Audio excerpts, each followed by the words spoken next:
International level पर दो देशों के संबंध बिगाड़ने और सारा मोमेंटम खराब करने के लिए कभी कभी एक स्टेटमेंट भी काफी होती है। और जर्मनी को शायद इस बात का एहसास हो गया है कि उनकी कश्मीर के ऊपर दी गई स्टेटमेंट के कारण भारत और जर्मनी के रिलेशंस के ऊपर कितना बुरा असर पड़ सकता है। भारत सरकार और खासकर भारत के लोगों ने जर्मनी की उस स्टेटमेंट को कितना अनुचित समझा है, ये जर्मनी को पता चल गया है। कश्मीर को लेकर भारत हमेशा से काफी पॉजिटिव और प्रोटेक्टिव रहता है। ये कोई नई बात नहीं है। अमेरिका, रशिया, चाइना, फ्रांस और यूके सभी प्रमुख देशों को पता है कि कश्मीर मुद्दे के ऊपर भारत किसी भी बाहरी देश की दखल बिल्कुल भी सहन नहीं करता है। लेकिन इसके बावजूद जर्मनी ने कुछ ही दिन पहले भारत के कश्मीर मसले में दखल दी थी और बेवजह पीओके के ऊपर स्टेटमेंट जारी की थी। आपको याद होगा 2 हफ्ते पहले पाकिस्तान का विदेश मंत्री बिलावल भुट्टो जरदारी जर्मनी के दौरे पर गया हुआ था। और खास बात तो ये है कि ये दौरा जर्मनी के इनविटेशन पर हुआ था, यानी कि जर्मनी की सरकार ने पाकिस्तानी विदेश मंत्री को जर्मनी आने के लिए इनवाइट किया था। इस विजिट के दौरान वहां पर बायलैटरल मीटिंग्स के बाद बिलावल भुट्टो और जर्मनी की विदेश मंत्री एनालेना बेयरबॉक दोनों एक साथ मिलकर मीडिया को संबोधित करने प्रेस कॉन्फ्रेंस के लिए सामने आए थे। इसी प्रेस कॉन्फ्रेंस के दौरान बिलावल भुट्टो की मौजूदगी में जर्मन विदेश मंत्री ने पाकिस्तान की बोली बोली थी। एनालेना बेयरबॉक ने कहा था कि कश्मीर में जो सिचुएशन चल रही है इसमें जर्मनी को भी एक रोल प्ले करना होगा और उसमें जर्मनी की भी एक रिस्पॉन्सिबिलिटी यानी जिम्मेदारी बनती है। ऐसे में जर्मनी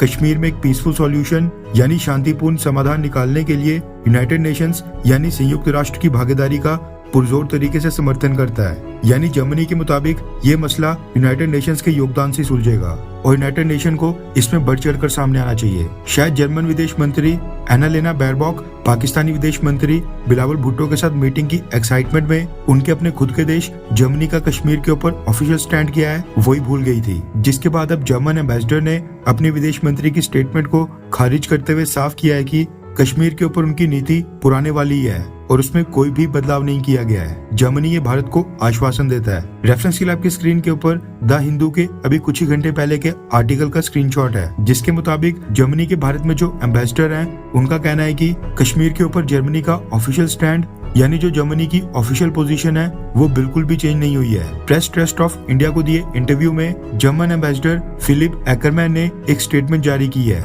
जिसमें उन्होंने कहा है कि कश्मीर के ऊपर जर्मनी की पोजीशन में कोई भी चेंज यानी कि कोई भी बदलाव नहीं आया है। उन्होंने कहा कि ये भारत और पाकिस्तान का बायलैटरल इशू है और जर्मनी का मानना है कि बायलैटरल पाथ ही इस मुद्दे का निपटारा करेगा।